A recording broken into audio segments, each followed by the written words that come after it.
Mon premier obstacle a été l'existence. Parce qu'officiellement, je n'existais pas. Et donc, comme je le dis dans la vidéo,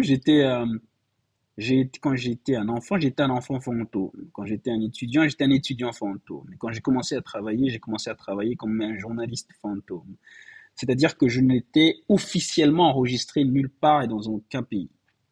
Nulle part je pouvais dire je suis rwandais parce que au Rwanda, l'on ne me connaissait pas dans les registres. Je n'étais pas connu comme étant un citoyen du Rwanda, même si je le suis de père et de mère, je n'avais rien pour le prouver. Et malheureusement aussi, cette histoire de frontières, de pays, d'État-nation et de concept de l'État-nation, c'est que quand vous n'avez pas un État, un passeport, une carte d'identité, qui n'est finalement rien d'autre qu'un assemblage de papiers, qui prouve en gros que vous êtes ce que vous n'êtes pas ce que vous êtes. C'est-à-dire qu'on a réduit l'existence à quelque chose, à une identité, à un papier, etc.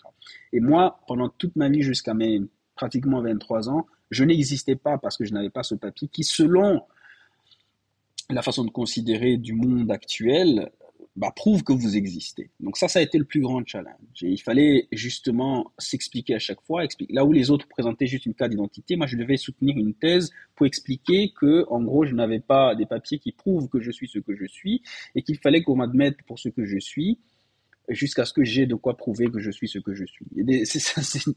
Ça a été un combat de tous les jours. Mais aussi, je pense que ça m'a forgé dans l'argumentation, dans la compréhension aussi de comment les choses fonctionnent.